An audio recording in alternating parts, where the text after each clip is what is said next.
Kita angkat pujian ini dengan sungguh-sungguh. Bukan dunia beserta isinya yang sanggup memuaskan hidupku, hanyalah satu dambaan hidupku, kasih setiamu Tuhan. Bukan dunia beserta isinya yang sanggup memuaskan hidupku, hanyalah satu dambaan hidupku, kasih setiamu Tuhan, kasih setiamu Tuhan. Inilah yang menjadi kerinduan kita, kasih setia Tuhan tercurah atas kita semua. Puji Tuhan, kita angkat kembali pujian kita kepada Tuhan, yaitu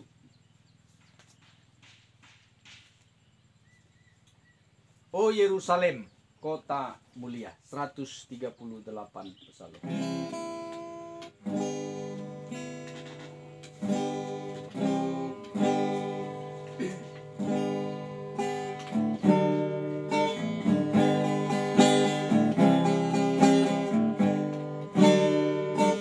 Oh Yerusalem, kota mulia, hatiku rindu ke sana.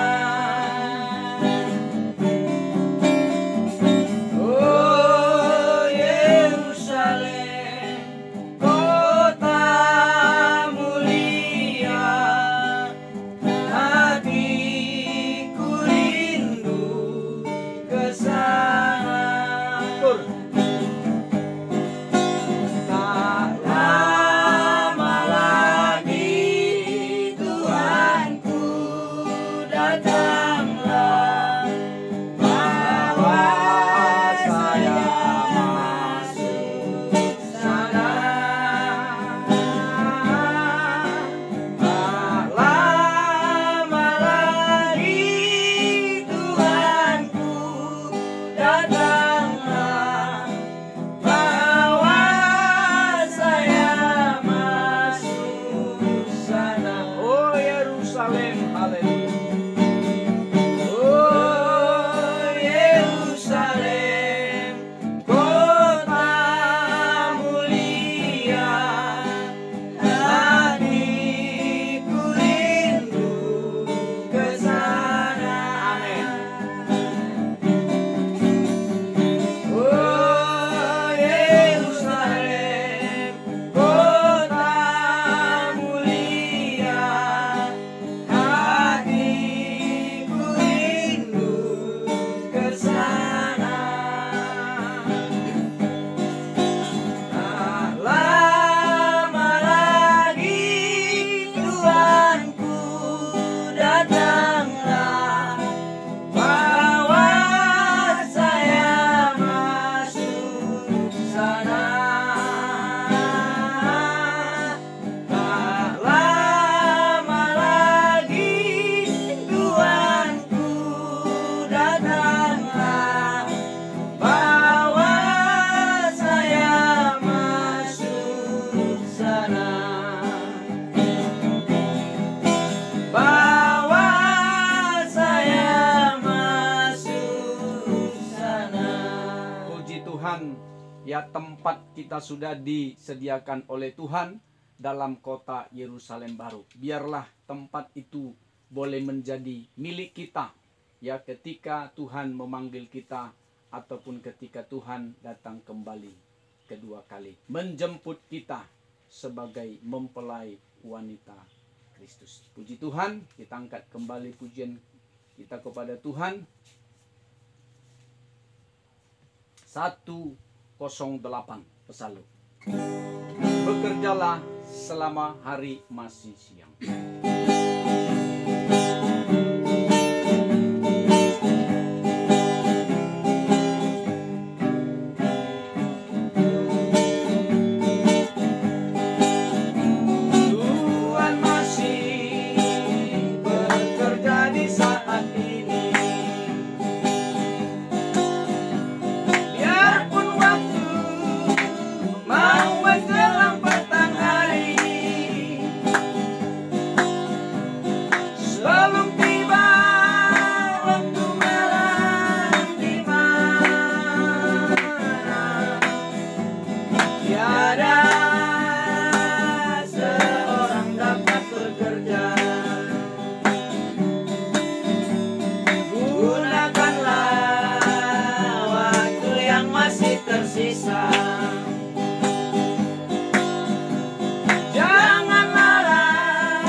Biarlah kita bekerja selama masih ada waktu yang Tuhan masih berikan bagi kita. Biarlah kita jangan lupa ya memakai perlengkapan senjata Allah di hari-hari terakhir ini, di mana akhir zaman sudah tiba ya, supaya kita jangan dilumpuhkan oleh iblis dan setan ya, sehingga kita binasa. Oleh sebab itu, biarlah kita tetap bekerja untuk melayani Tuhan sampai ajal kita ya, datang. Puji Tuhan, kita angkat kembali pujian kita kepada Tuhan. Kutinggikan korbanmu, haleluya. 54 Pesalum.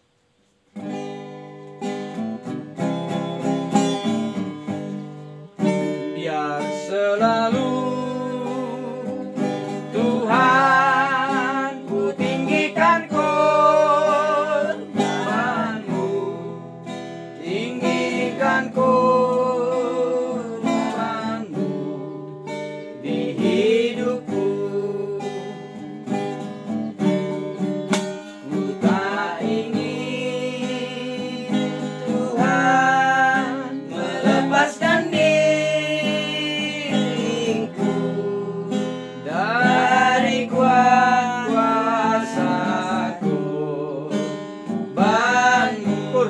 di atas korbanmu, di atas korbanmu, ku alaskan tabisanku. Di atas korbanmu, ku percayakan hidupku. Di atas korbanmu, ku akan padang atas semua, dan ku menjadi milikmu selamanya. Ayat yang kedua.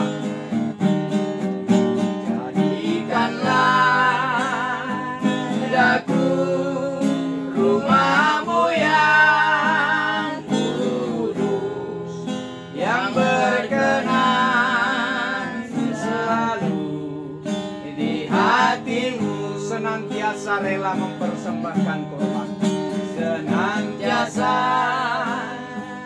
rela mempersembahkan kurban, tabisan hidupku bagimu. Di atas korbanmu, ku alaskan tabisanku. Di atas korbanmu, ku percayakan hidupku. Amin. Di atas korbanmu, ku akan menang atas semua, dan ku menjadi milikmu selamanya,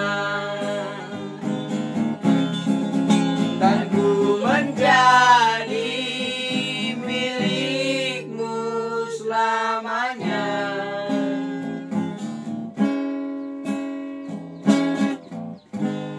Biarlah kita senantiasa menjunjung tinggi korban Kristus dalam setiap kehidupan kita, sehingga hidup kita semakin berkemenangan. Puji Tuhan, kita siapkan hati kita untuk menyambut pribadi Tuhan yang adalah firman Tuhan. Oleh sebab itu, biarlah kita boleh mengangkat pujian kita kepada Tuhan dengan segenap hati kita, dengan segenap tubuh, jiwa, dan roh kita. Kita angkat pujian Psalus 190, kembalikanku pada saat itu. Haleluya.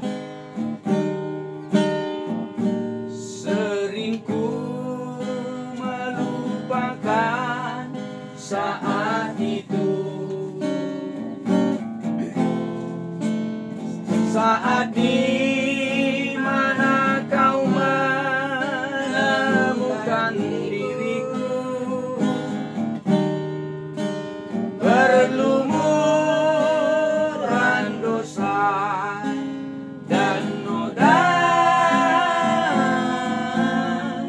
Kau memelukku pada salib di Golgota.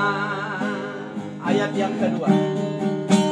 Kau perlihatkan lambung yang tertikam,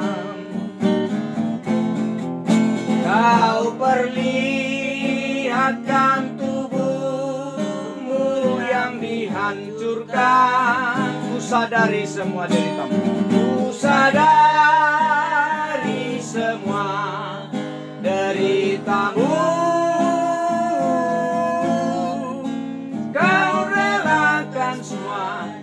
Kasih-Mu padaku, kembalikanku pada kasih, kembalikanku Tuhan pada saat itu, kembalikan pada kasih semula, biar ku junjung selalu korbanmu dan mengasihi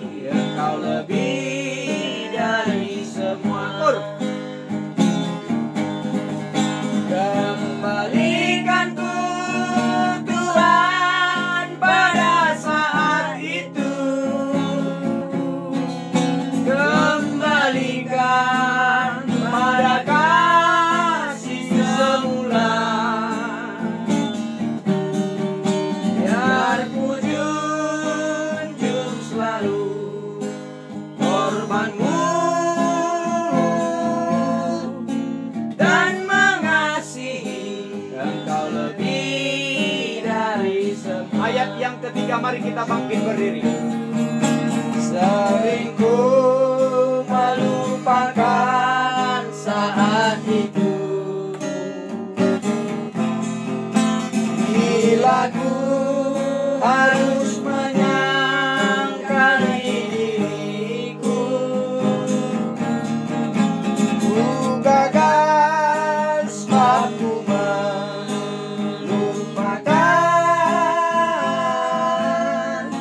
kasih semula pada salib di Golgota. Kembalikan ku Tuhan pada saat itu, kembalikan pada kasih semula. Amin. Biar ku junjung selalu korban-Mu dan mengasihi Engkau lebih dari semua, dan mengasihi Engkau lebih dari semua.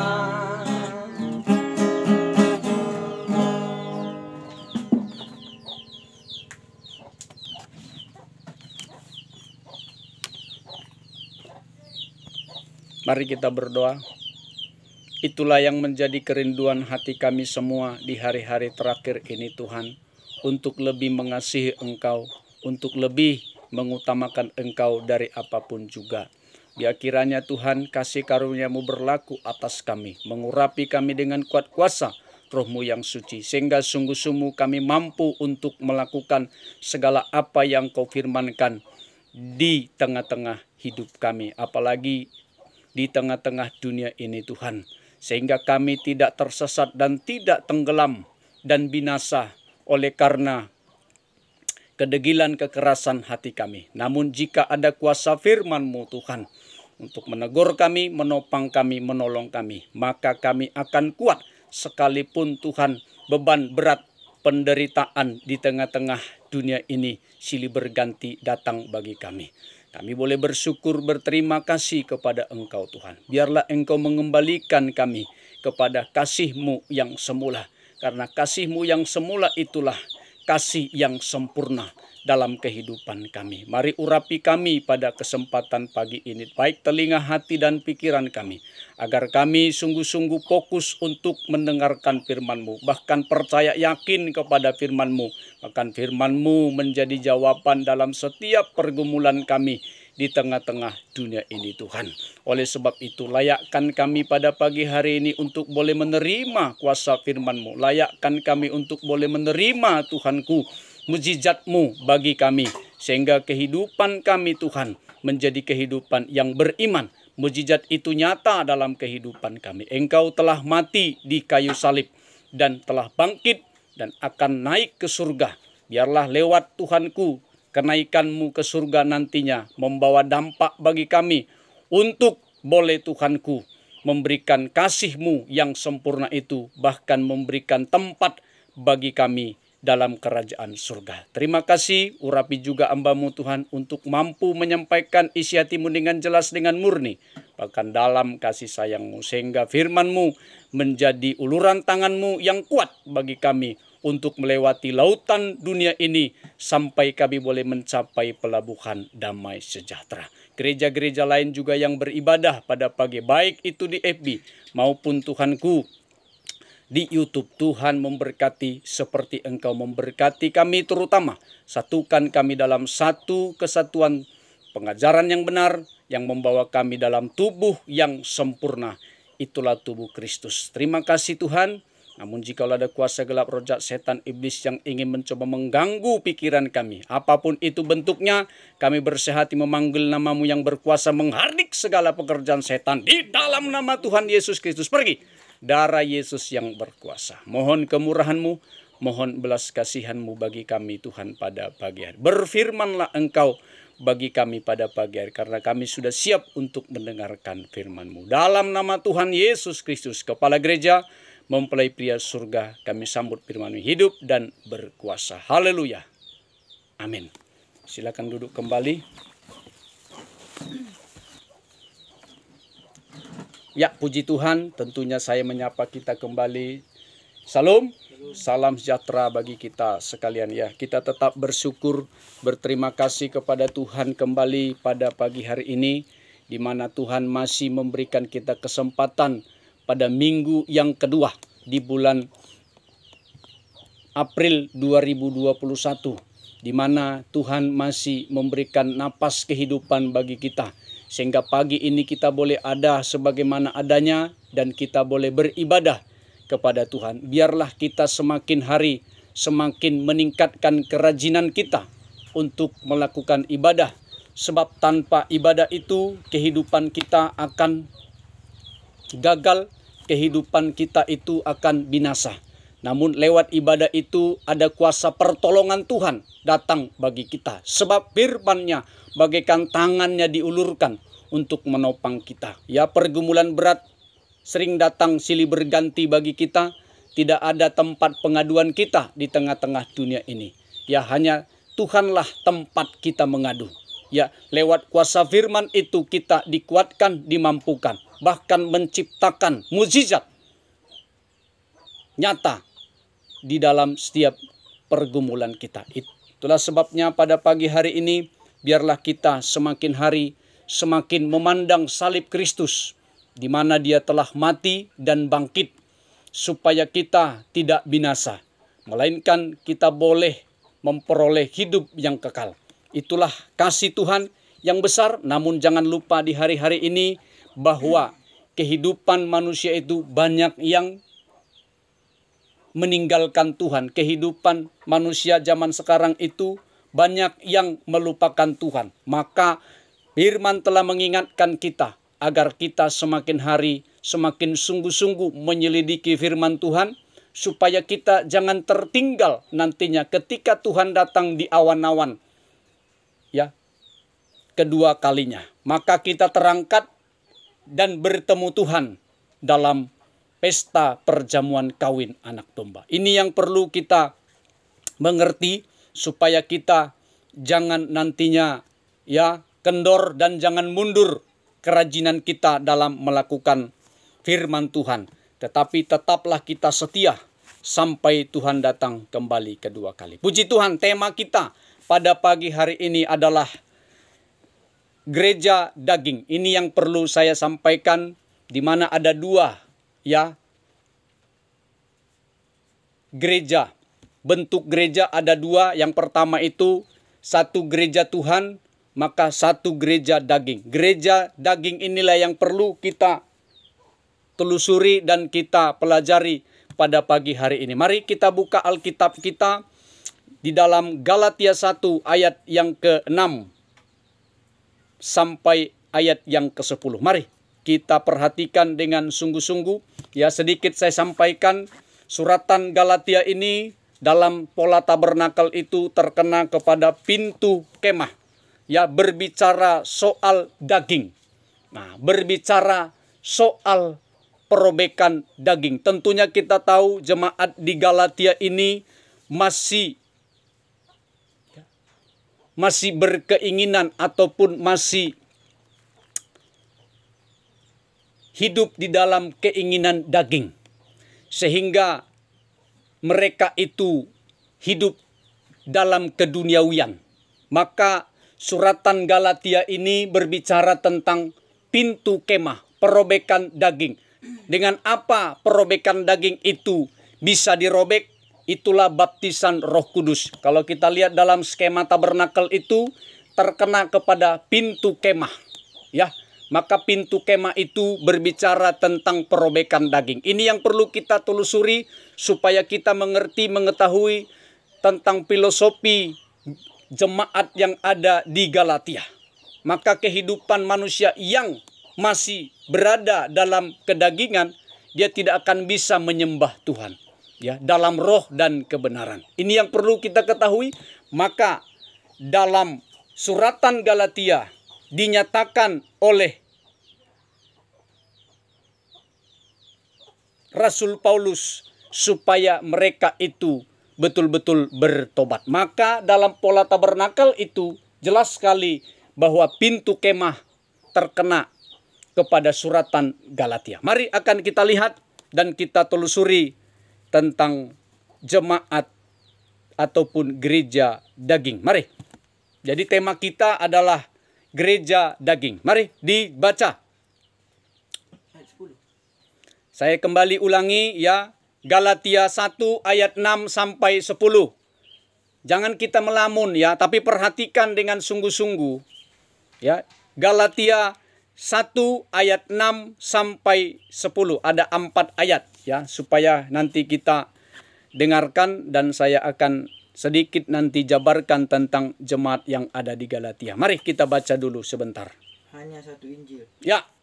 Aku heran bahwa kamu begitu lekas berbalik daripada Dia, yang oleh kasih karunia Kristus telah memanggil kamu dan mengikuti suatu Injil lain, yang sebenarnya bukan Injil.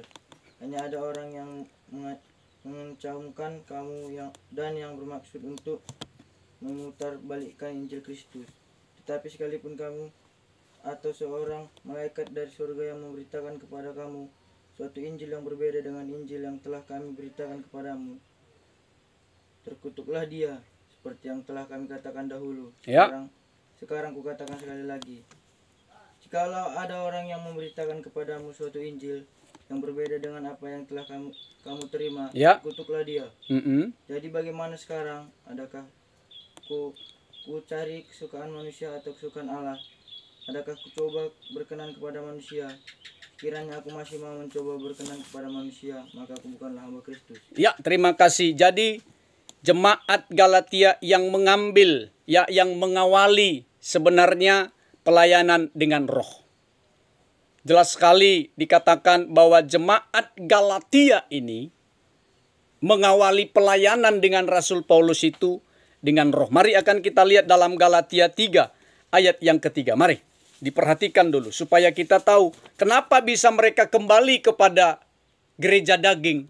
Apa yang membuat mereka menjadi hidup dalam kedagingan. Nah, ini yang kita akan telusuri. Mari dalam Galatia 3 ayat yang ketiga. Mari. Adakah kamu sebodoh itu? Kamu telah memulai dengan roh, maukah kamu sekarang mengakhirinya di dalam daging? Sia-siakah semua yang telah... Coba agak bagus, kita sudah tinggi sekolahnya, jangan kayak anak kelas 3 SD. Baca. Terus. Adakah kamu sebodoh itu? Kamu telah memulai dengan roh, maka kamu sekarang mengakhirinya di dalam daging. Teruskan.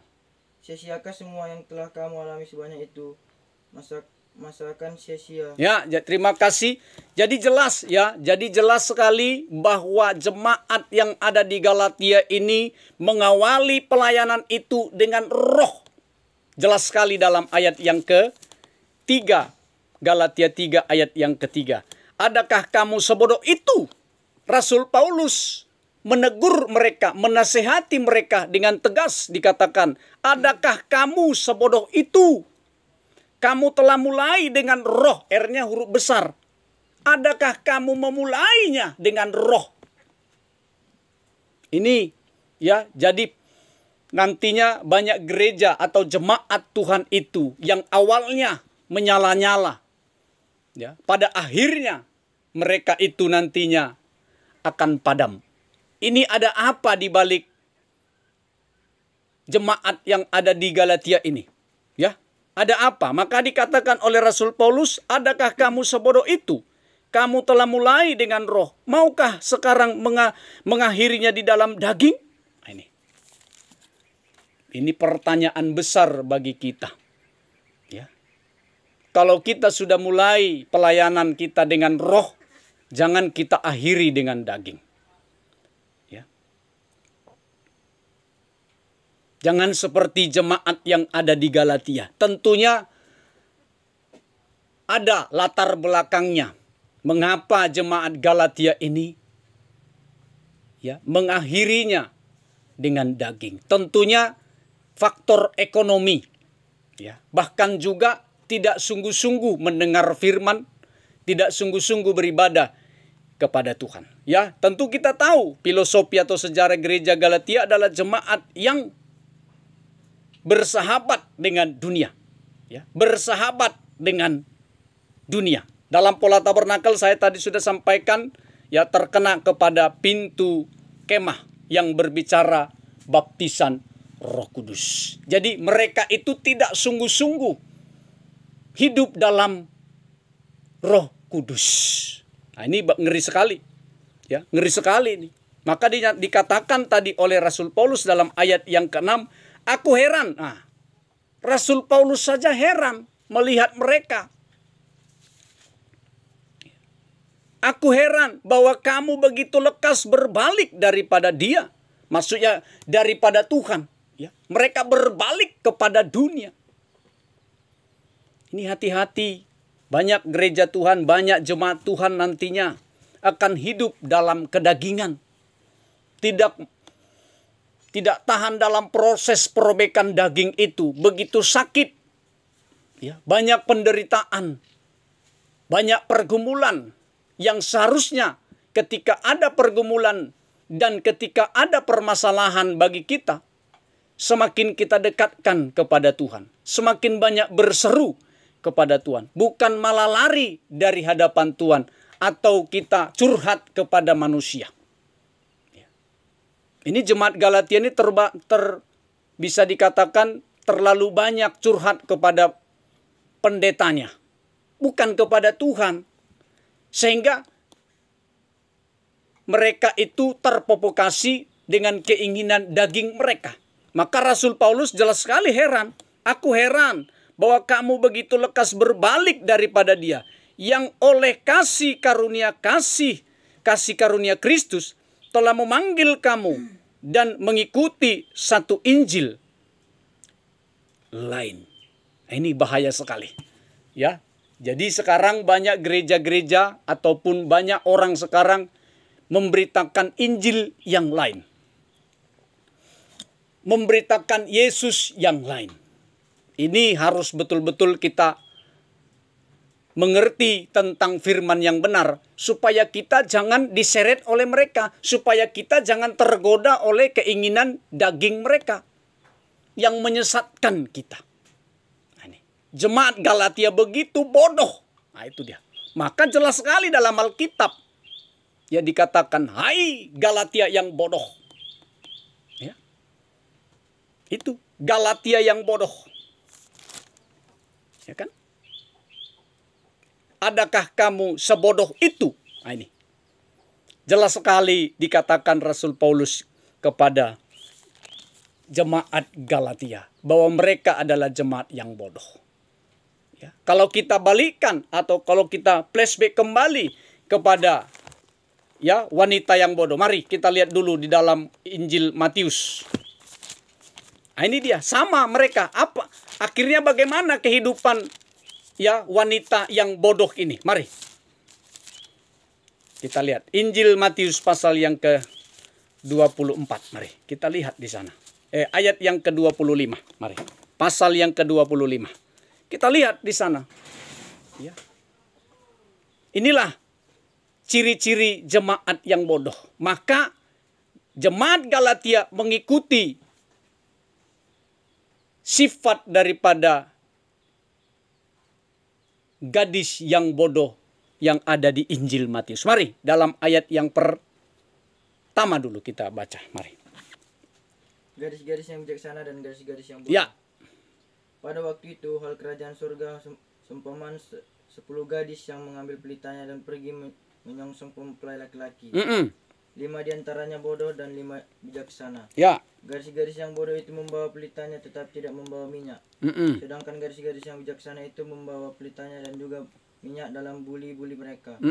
Tetapi karena mempelai itu lama tidak datang-datang juga, mengantuklah mereka semua lalu tertidur. Nah, ini dia. Awalnya mereka hidup dalam roh. Betul ya? 5 diantaranya bodoh dan 5 gadis yang bijaksana. Gadis-gadis yang bodoh itu membawa pelita tetapi tidak membawa minyak. Sedangkan gadis-gadis bijaksana itu membawa pelitanya dan juga minyak dalam buli-buli mereka. Sama-sama mereka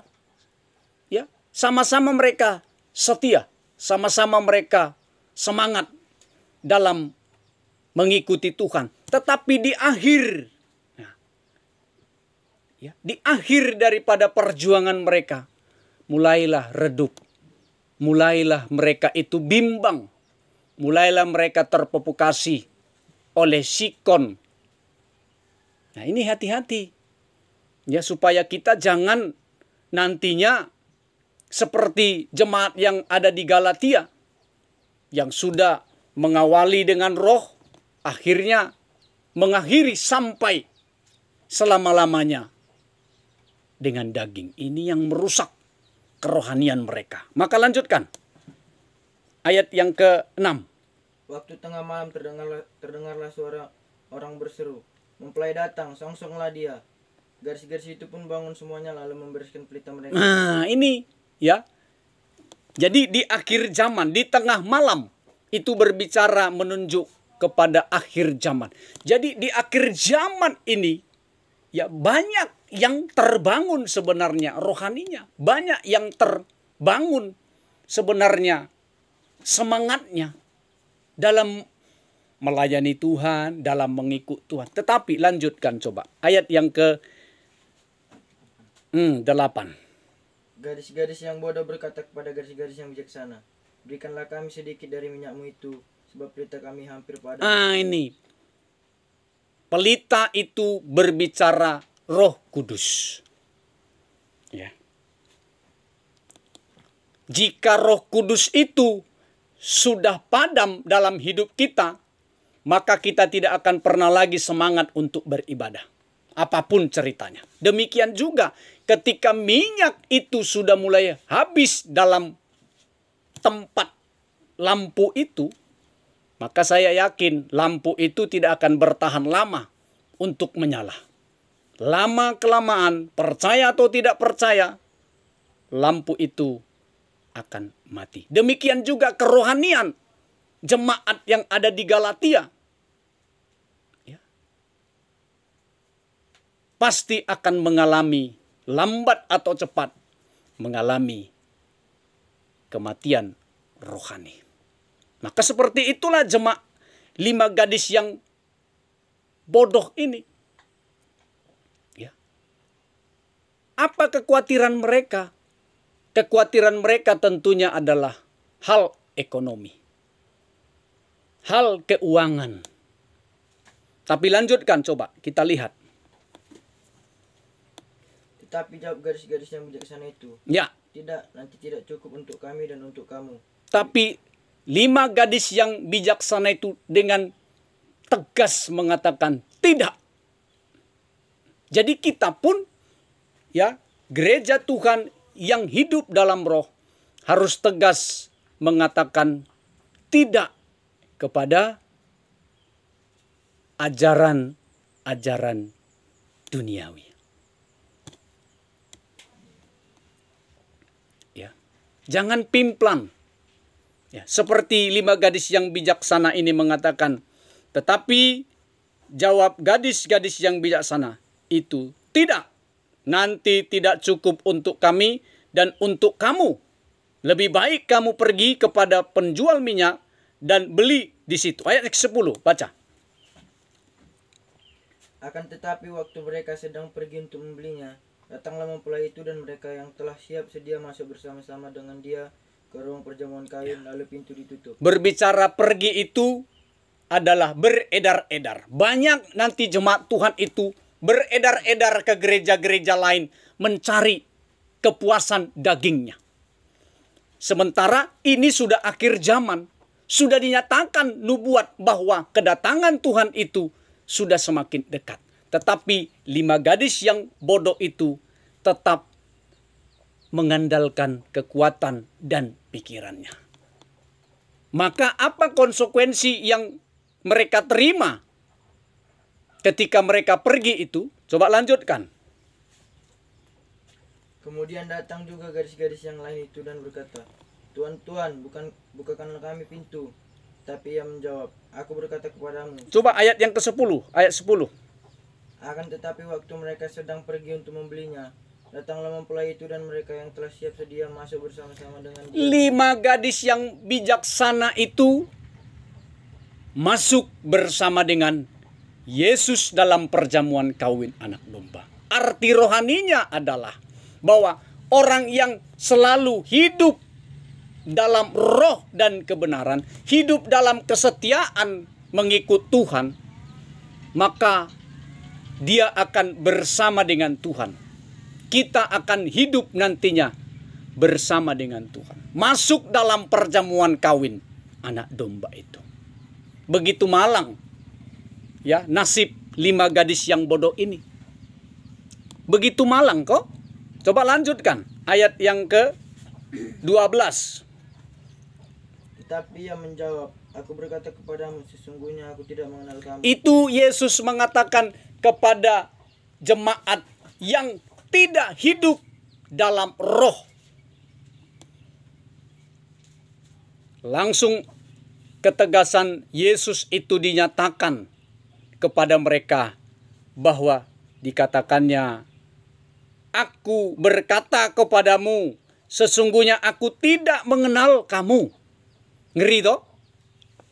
Ngeri. Begitulah jemaat yang ada di Galatia. Dinyatakan oleh Rasul Paulus tadinya. Dalam ayat yang ketiga, pasal yang ketiga. Adakah kamu sebodoh itu? Kamu telah mulai dengan roh. Maukah kamu sekarang mengakhirinya di dalam daging? Sia-siakah semua yang telah kamu alami sebanyak itu? Masakan sia-sia? Dipertanyakan kembali oleh Rasul Paulus. Demikian juga dengan jemaat ataupun gadis yang bodoh ini. Lanjut ayat ke-13. Maka dikatakan dalam Matius yang ke-25 ayat 13. Karena itu berjaga-jagalah, sebab kamu tidak tahu akan hari maupun akan saatnya. Itu pesan bahwa kita harus berjaga-jaga. Ya, memang ya manusia daging kita ini seringkali timbul tenggelam, semangat atau patah. Itu manusia daging. Tetapi jangan sampai kita kalah. Ya, jangan sampai kita kalah oleh daging kita. Ya. Kalau masih kita hidup dalam roh, berarti masih ada pertolongan Tuhan datang bagi kita. Kalau masih ada doa bagi kita, maka saya yakin Tuhan akan menopang kita. Jangan seperti 5 gadis yang bodoh dan jemaat Galatia ini. Hidup mereka sungguh-sungguh malang. Celaka. Nah, dalam arti bahasanya itu adalah celaka mereka. Ya kan? Kasihan. Jadi hidup di dalam urapan Roh Kudus ya adalah bukti dia tetap bertahan. 5 gadis yang bijaksana hidup dalam kuasa Roh Kudus. Ya. Walaupun penderitaan, walaupun permasalahan datang bagi kehidupan mereka, mereka tetap setia, mereka tetap kokoh, mereka tetap antusias, semangat dalam menantikan kedatangan Tuhan kembali kedua kali. Bagaimana dengan kita di hari-hari ini? Ya, jangan sampai kita tertinggal. Karena kedatangan Tuhan sudah semakin dekat, sudah di ambang pintu. Ya. Jadi bagaimana dengan kita? Apakah kita endingnya nanti seperti 5 gadis yang bodoh yang tidak ada arti meraung-raung selama-lamanya? Tidak ada arti. Karena apa? Pintu sudah ditutup. Ya. Kalau pintu sudah ditutup, maka tidak ada lagi waktu. Tidak ada lagi kesempatan untuk masuk. Karena sudah ditutup oleh Yesus sendiri. Jadi jika masih ada waktu bagi kita di hari-hari ini, maka kita mari kembali semangat. Ya. Menyala-nyala, berkobar-kobar untuk melayani Tuhan. Sebab apa? Sebab Yesus sudah menyatakan kasih-Nya bagi kita, yaitu lewat pengorbanannya di Bukit Golgota. Ya. Itu tadi pujian kita, kembalikanku pada kasih-Mu yang semula itu. Ya. Bukti kasih-Nya yang sempurna, kasih-Nya yang besar bagi umat manusia itu. Sehingga dia tidak melihat hidupnya. Ya. Tetap semangat kehidupan kita. Jangan sampai tertinggal. Ya, Yesus itu telah menyediakan tempat bagi kita. Ya, jelas sekali dalam Injil. Kita lihat dalam Injil Yohanes. Mari. Dia sudah menyediakan tempat bagi kita. Jangan lagi kita sia-siakan tempat yang Tuhan sudah sediakan. Mari kita lihat dalam Injil Yohanes pasal yang ke-14. Mari. Sampai ayat yang pertama sampai ayat yang ke-5. Ayat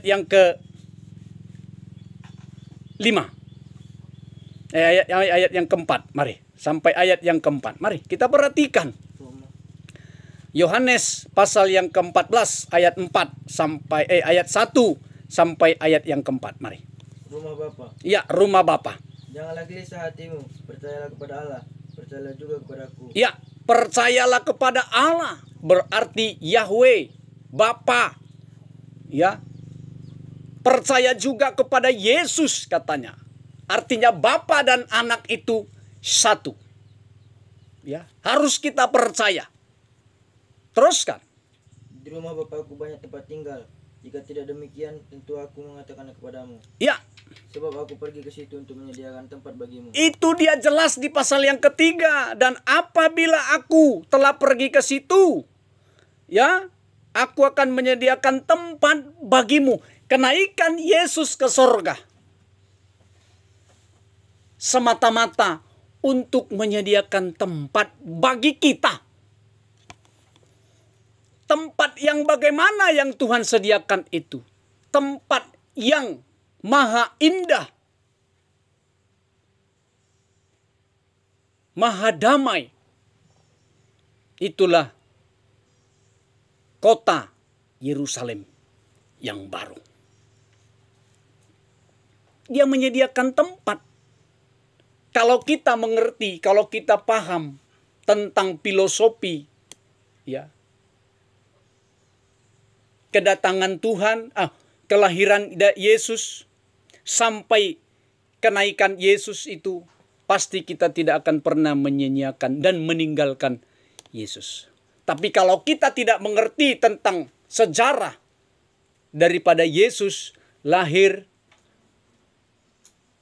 ya, mati, bangkit dan naik ke surga, kita akan selalu mengasihi Dia. Nah, teruskan, coba lagi lanjutkan. Ayat yang ketiga. Dan apabila aku telah pergi ke situ dan telah menyediakan tempat bagimu, aku akan datang kembali dan membawa kamu ke tempatku, supaya di tempat di mana aku berada kamu pun berada. Itu dia. Maka tempat itu sudah Tuhan sediakan bagi kita. Jadi jangan sia-siakan perjuangan Tuhan. Jangan kita sia-siakan. Ya. Mari di hari-hari ini kita semakin bersemangat untuk melayani Tuhan, beribadah kepada Tuhan. Ya, walaupun kita masih sedikit, ya, bukan jemaat yang Tuhan lihat, tetapi kesungguh-sungguhan kita yang Tuhan lihat di hari-hari ini. Ya, bukan awal yang menentukan, tetapi akhir yang menentukan kita masuk dalam kerajaan surga. Bisa saja awal itu, ya, tidak menggebu-gebu seperti jemaat ataupun seperti wanita yang bodoh ini. Semangat awalnya, akhirnya mereka padam. Lebih bagus awalnya itu tidak semangat, tetapi akhirnya,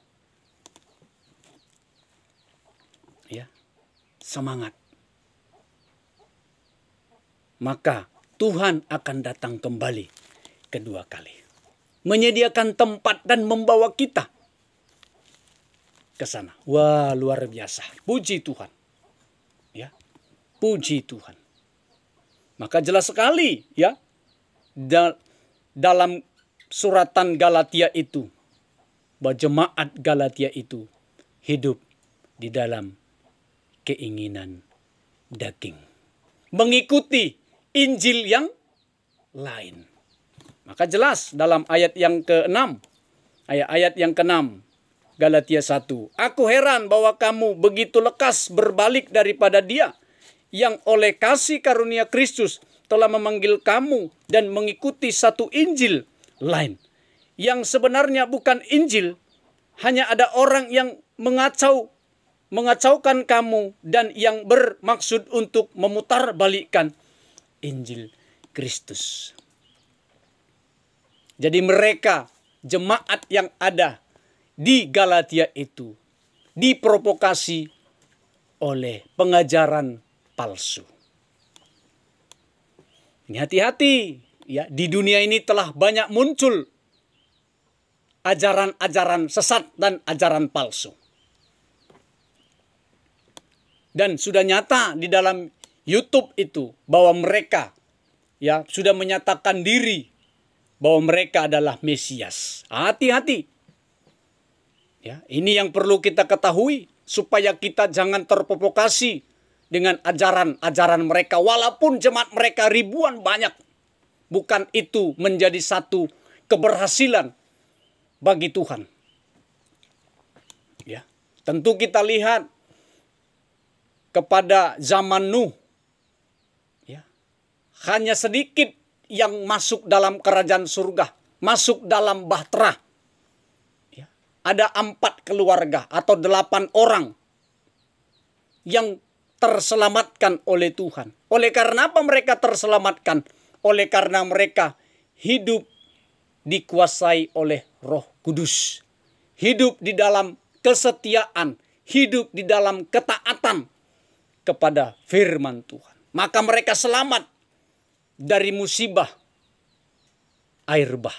Itu.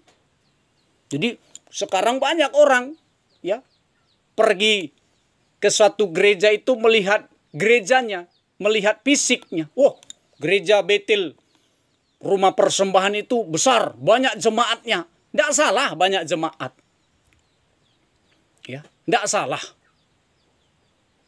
Tapi kebanyakan jemaat atau gereja Tuhan di hari-hari terakhir ini melihat fisik. Sudah nyata jemaat Galatia. Ya, melihat fisik, melihat gedung. Ya, di sana tentu banyak, bukan lagi ratusan di sana, tapi puluhan ribu. Ya, ribuan sudah jemaat di GBI Persembahan. Pertanyaannya adalah, apakah mereka itu masuk ke dalam kerajaan surga? Apakah mereka itu dikenal oleh Tuhan? Itu pertanyaannya. Jangan nanti seperti 5 gadis yang bodoh tadi. Nah itu dia. Ini menjadi kekhawatiran kita semua. Maka kita jangan berfokus kepada gedungnya. Di sana gerejanya masih gubuk, masih lantai tanah. Wah, mana enak di situ gereja. Ya kan? Oh, di sana enak Pak, AC, jemaat banyak. Ya. Maka orang ke sana berbondong-bondong. Ya. Di sana enak firmannya Pak, lawak-lawak. Oh, ke sana berbondong-bondong. Wah, di sana ada artis Pak, datang. Nanti khotbah dia. Waduh. Bahaya ini. Ya. Yang hanya memberitakan isapan jempol itu yang membahayakan. Itulah jemaat Galatia. Ya, terkontaminasi dengan ajaran nenek moyang. Itu hati-hati. Ajaran Isabel itu membahayakan sekali. Ya. Bahaya sekali. Jangan sampai ajaran Isabel masuk dalam telinga kita sehingga kita meninggalkan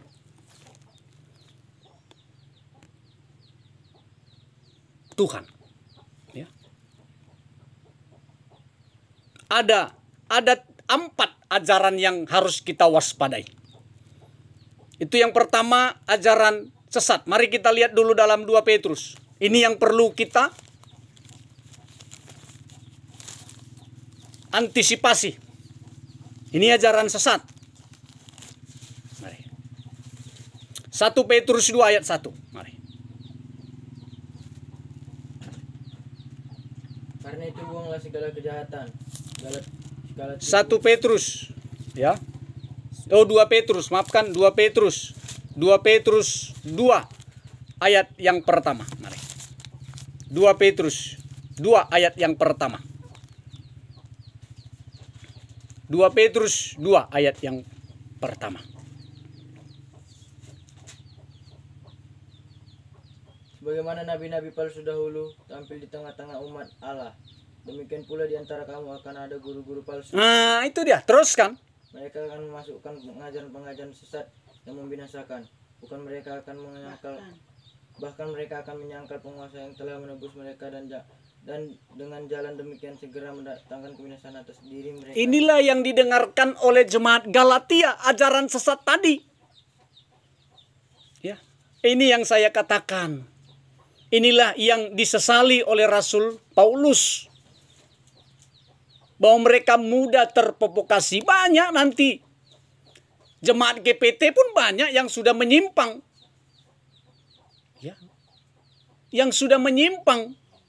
Mengikuti ajaran saksi Yehova. Mengikuti ajaran Mormon. Ini hati-hati. Karena apa mereka mengikuti itu? Karena mereka tidak mau ditegur kesalahannya, ditegur dosanya. Ini hati-hati. Ini yang pertama dinyatakan oleh Rasul Petrus. Bahwa banyak nanti guru-guru palsu, gembala-gembala palsu, rasul-rasul palsu, penginjil-penginjil palsu, dan gembala-gembala palsu. Hati-hati. Jangan sampai kita terprovokasi. Kita harus bisa melihat ajaran mereka. Dengan bagaimana cara kita bisa melihat ajaran mereka palsu? Makanya kita dikuasai oleh Roh Kudus. Supaya kita bisa menimbang, melihat ajaran mereka. Yang kedua adalah ajaran Babel. Ini bahaya sekali. Wahyu 17. Nah ini, ya, ajaran Babel ini disukai. Ya kan? Wahyu 17 ayat 1 sampai 5. Mari.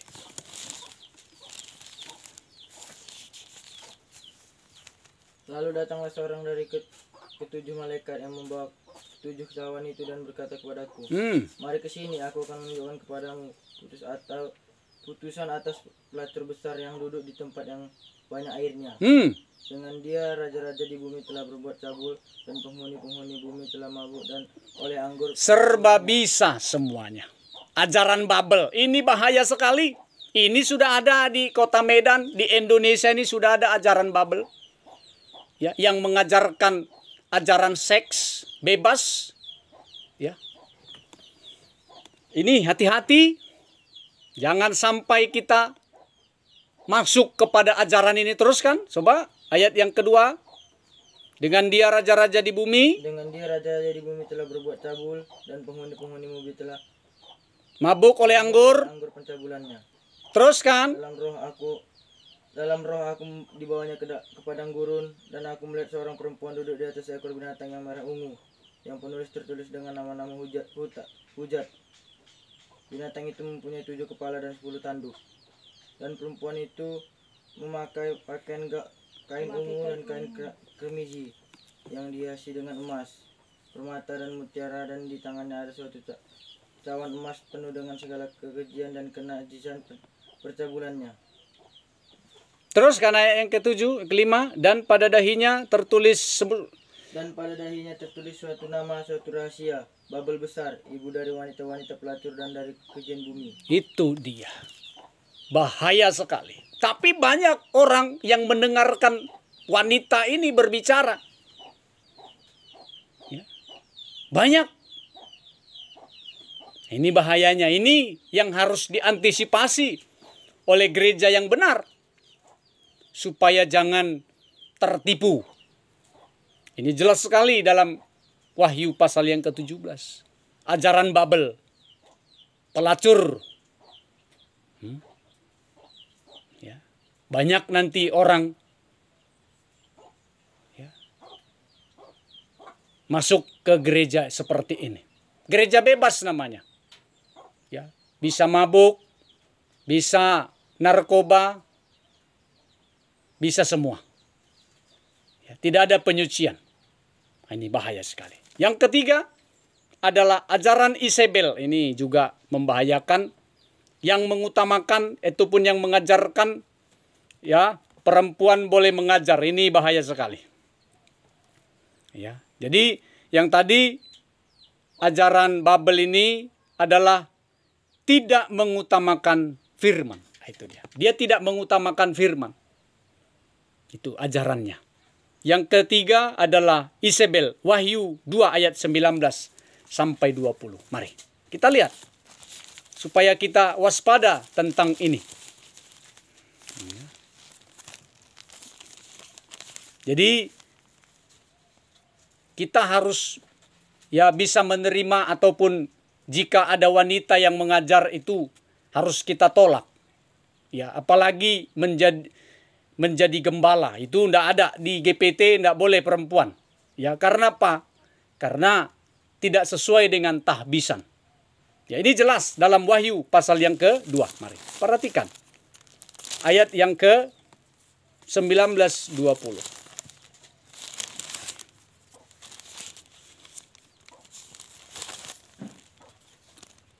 Aku tahu segala pekerjaanmu, baik kasihmu maupun imanmu, baik pelayananmu maupun ketekunanmu.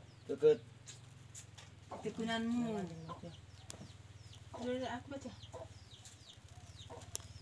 Aku tahu segala pekerjaanmu, baik kasihmu maupun imanmu, baik pelayananmu maupun ketekunanmu. Aku tahu bahwa pekerjaanmu yang terakhir lebih banyak daripada yang pertama. Tapi aku mencela engkau karena engkau membiarkan wanita Babel Isabel yang menyebut dirinya nabiah mengajar dan menyesatkan hamba-hambaku supaya berbuat zina dan inilah yang harus kita antisipasi, ya.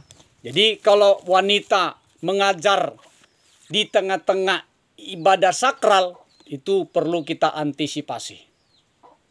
Ya. Jelas sekali dikatakan, ya, jelas, aku tahu segala pekerjaanmu, baik kasihmu maupun imanmu, baik pelayananmu maupun ketekunanmu. Aku tahu bahwa pekerjaanmu yang terakhir lebih banyak daripada yang pertama. Tetapi aku mencela engkau karena engkau membiarkan wanita Isabel. Ya, wanita Isabel yang menyebut dirinya nabiah. Ini pengajar, ya. Ini gembala. Ini hamba Tuhan yang mengatakan dirinya itu nabiah. Wah, bahaya sekali. Dan menyesatkan hamba-hambaku supaya berbuat zina dan makan persembahan-persembahan berhala. Darah semua dihalalkan. Ini bahaya. Inilah yang akan diterima nantinya oleh jemaat-jemaat yang ada di dunia ini. Hati-hati. Maka kalau kita lihat proses, ya, proses daripada pembuatan tabernakel itu, kita lihat dalam pintu ke timur, ya, pintu ke timur itu besar, ya, lebar, ya toh, lebar sekali, 100 hasta. Baik itu di utara juga 100 hasta. Ya. Itu dia. Jadi 50 hasta dan 100 hasta. Tetapi kita lihat dalam pelataran, ya, sampai kepada ruangan suci sudah mulai, ya, sudah mulai mengecil. Dan sampai ke ruangan maha suci sudah juga sangat mengecil. Karena apa? Karena disitulah betul-betul keinginan duniawi itu harus tanggal dari kehidupan anak-anak Tuhan. atau gereja Tuhan. Ini hati-hati. Jadi kalau ada pendeta perempuan di situ, jangan kita dengar, jangan kita ikuti. Ya, dia berkuak-kuak memberitakan firman. Enggak. Itu harus betul-betul kita jauhkan dari kehidupan pengajaran yang benar. Ya, ini jelas sekali dalam kitab Wahyu. Jangan. Jadi tidak boleh wanita itu mengajar ataupun memerintah laki-laki. Jelas. Ada ayatnya. Nanti 1 Timotius saya bacakan. Mari. Kita lihat. 1 Timotius. Jadi suratan Timotius dalam pola tabernakel terkena kepada tahbisan imam. Ya, tahbisan imam-imam. Tahbisan imam-imam. Mari akan saya bacakan dalam 1 Timotius pasal yang kedua. Ayat yang ke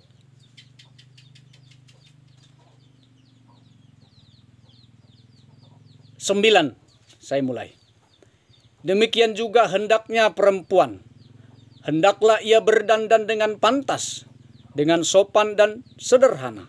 Rambutnya jangan berkepang-kepang, jangan memakai emas atau mutiara, ataupun pakaian yang mahal-mahal.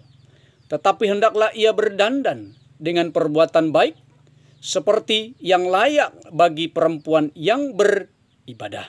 Ayat 11. Seharusnya perempuan berdiam diri dan menerima ajaran dengan patuh. Ayat yang ke-12, aku tidak mengizinkan perempuan mengajar dan juga tidak mengizinkannya memerintah laki-laki. Hendaklah ia berdiam diri. Titik di situ. Jadi kalau ada orang yang berargumentasi tentang itu, maka dia melawan firman Tuhan. Jadi jelas. Ya, maka jemaat Galatia itu mendengarkan mereka mengikuti ajaran sesat. Sehingga hidup mereka, kerohanian mereka bukan malah naik, tetapi malah turun. Kasihan sekali. Sama seperti gadis yang bodoh tadi. Bukan malah meningkat, tetapi malah menurun. Ya, ini sangat-sangat memprihatinkan. Ya, ini sangat-sangat memprihatinkan ini.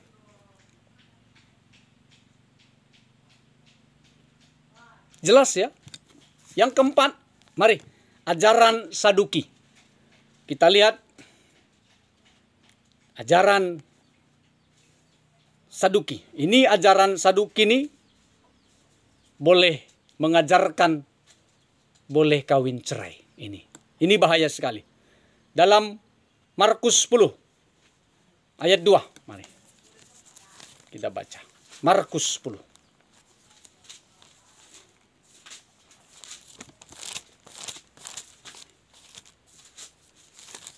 Mari baca Markus 10 ayat 2. Markus 10 ya, ayat 2 dulu. Mari, baru 10 sampai 12. Maka datanglah orang-orang Farisi dan untuk mencobai Yesus mereka bertanya kepadanya, apakah seorang suami memperbolehkan menceraikan istrinya? Tetapi jawabnya kepada mereka, apa perintah Musa kepada kamu? Jawab mereka, Musa memberi izin untuk menceraikan dengan membuat surat cerai. Lompat ayat 10 dan sampai ke 12. Ketika mereka sudah di rumah, murid-murid itu bertanya pula kepada Yesus tentang hal itu. Lalu katanya kepada mereka, barang siapa menceraikan istrinya lalu kawin dengan perempuan lain, ia hidup dalam perzinahan terhadap istrinya itu. Dan jika istri menceraikan suaminya dan kawin dengan laki-laki lain, ia berbuat zina. Itu dia. Jadi ajaran Saduki itu adalah ajaran yang mengajarkan boleh kawin cerai. Ini ada di Israel, itu ada. Ya, di sini pun sudah masuk itu. Maka itu yang harus kita antisipasi dengan 4 ajaran ini. Supaya jangan kita seperti jemaat Galatia. Ya kan? Ini dia. Supaya kita jangan seperti jemaat Galatia. Ini bahaya sekali. Jadi Rasul Paulus begitu marah, emosi kepada orang Galatia. Karena apa? Karena perjuangan Rasul Paulus kepada orang Galatia itu bukan sedikit. Ya. Bukan sedikit. Begitu banyak perjuangan dia di sana.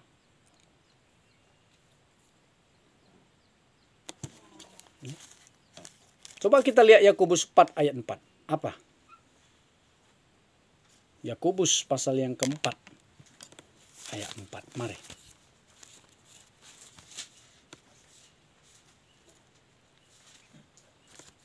Yakobus 4 ayat 4. Mari. Baca. Hai kamu orang-orang yang tidak setia. Tidakkah kamu tahu bahwa persahabatan dengan dunia adalah permusuhan dengan Allah? Jadi barang siapa hendak menjadi sahabat dunia, ia menjadikan dirinya musuh Allah. Jelas dikatakan Rasul. Ya. Jelas dikatakan. Ya. Bahwa jemaat yang ada di Galatia memberikan hidupnya kepada dunia sehingga menjadi musuh Allah. Hati-hati, ya. Kita jangan seperti itu. Ya, ini. Kalau kita memberi hidup kita kepada dunia, maka jelas kita menjadi musuh Allah.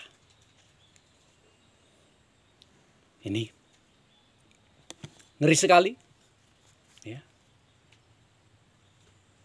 Ngeri sekali. Hati-hati. Makanya saya ingatkan kita, ya, mari kita tingkatkan kembali kesetiaan kita melayani Tuhan, beribadah kepada Tuhan. Supaya apa? Supaya rohani kita di hari-hari ini meningkat. Ya. Nih. Supaya di hari-hari terakhir ini meningkat. Coba kita lihat dalam 2 Korintus 11 ayat 1 sampai ayat yang ke-5. Mari.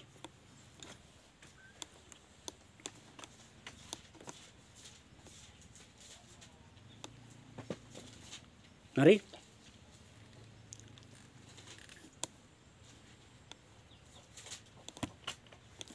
Dibaca.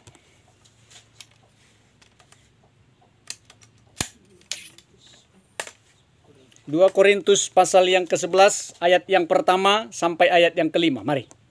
Alangkah baiknya jika kamu sabar terhadap kebodohanku yang kecil itu. Memang kamu sabar terhadap aku. Ya. Sebab aku cemburu kepada kamu dengan cemburu ilahi. Karena aku telah mempertunangkan kamu kepada satu laki-laki untuk membawa kamu sebagai perawan suci kepada Kristus. Ya, jadi kita ini sudah dipertunangkan. Kalau kita sudah dipertunangkan kepada satu laki-laki, jangan pernah kita merusak pertunangan itu. Maka jemaat Tuhan telah dipertunangkan oleh Rasul Paulus kepada laki-laki, itulah Yesus. Ya, maka jelas sekali bahwa Rasul Paulus itu cemburu. Bukan cemburu duniawi, bukan cemburu manusiawi, tetapi cemburu ilahi. Ini harus kita perhatikan. Jadi kita harus bisa, ya, menjaga hubungan pertunangan itu dengan Tuhan. Lanjut. Tetapi aku takut kalau pikiran kamu disatukan dan kesetiaan kamu yang sejati kepada Kristus sama seperti Hawa diperdayakan oleh ular itu dengan keselicikannya. Sebab kamu sabar saja Jika ada seorang datang memberitakan Yesus yang lain daripada yang telah kami beritakan, atau memberikan kepada kamu roh yang lain daripada yang telah kamu terima, atau Injil yang lain daripada yang telah kamu terima, tetapi menurut pendapatku sedikit pun aku tidak kurang daripada rasul-rasul yang tak ada taranya itu. Jikalau aku kurang paham dalam hal berkata-kata, tidaklah demikian dalam hal pengetahuan, sebab kami telah menyatakannya kepada kamu pada segala waktu dan di dalam segala hal. Dalam segala hal. Nah, itu dia. Jadi intinya adalah bahwa kita telah dipertunangkan kepada satu laki-laki. Itulah Yesus. Jadi kalau kita sudah dipertunangkan, jangan coba-coba merusak pertunangan itu.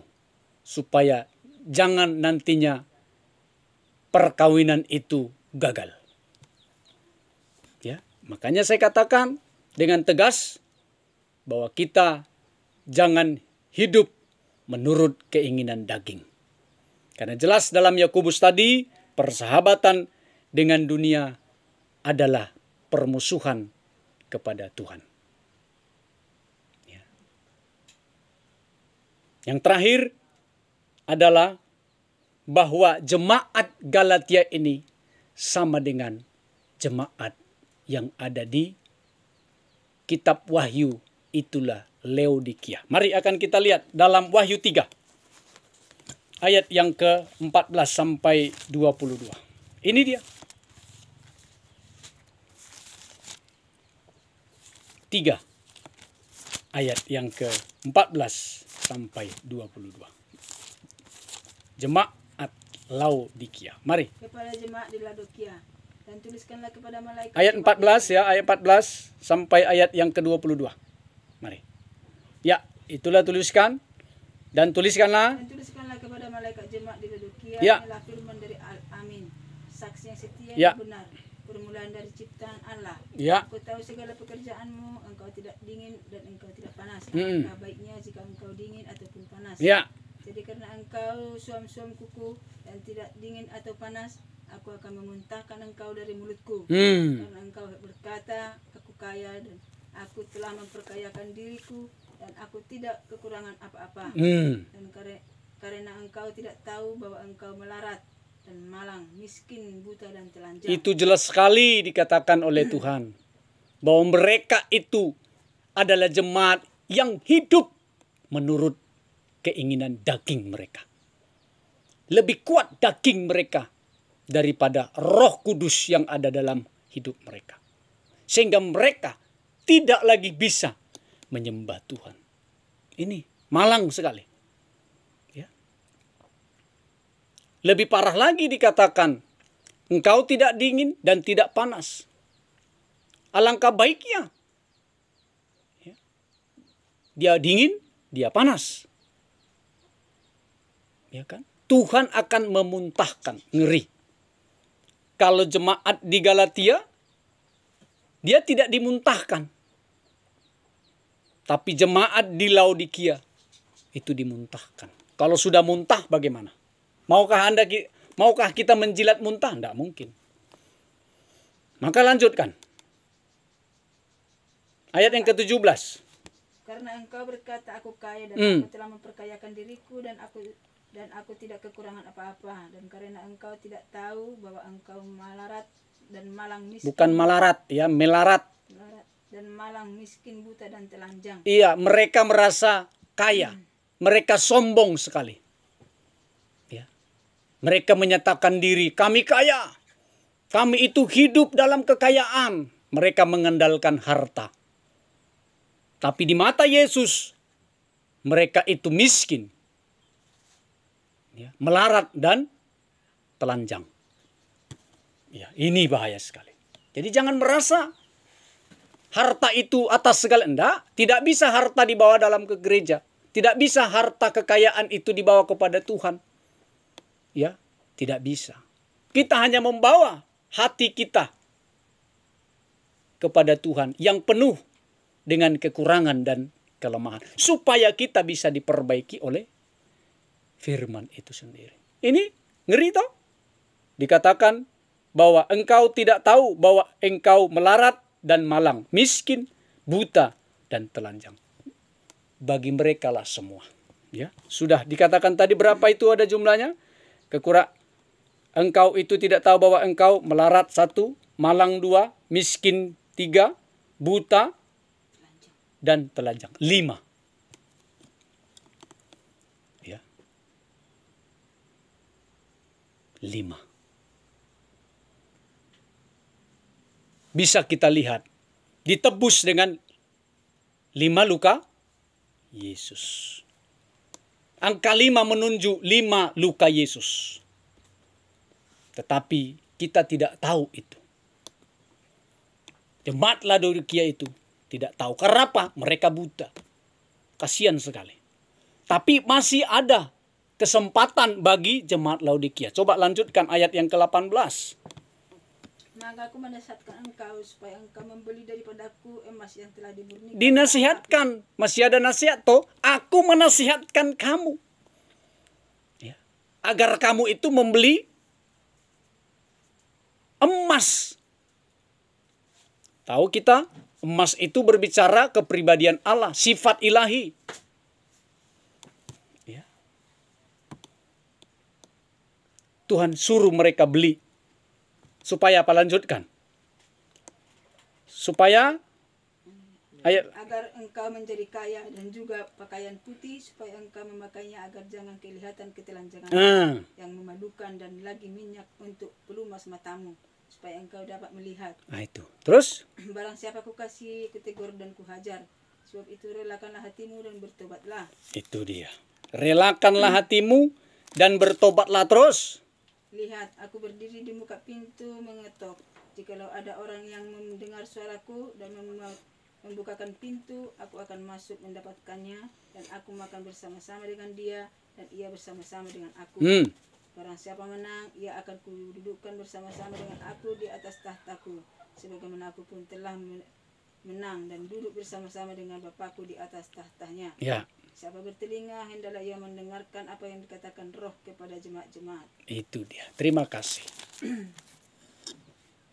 Jadi pesan yang terakhir adalah bahwa hidup kita jangan berada dalam kehidupan duniawi. Tapi kehidupan kita harus berada dalam kehidupan yang rohani. Supaya kita nanti terangkat ke surga bersama-sama dengan Yesus. Jadi biarlah kehidupan kita menjadi kehidupan yang setia, kehidupan yang semangat, antusias, dan kehidupan yang berkobar-kobar. Tuhan memberkati kita semua.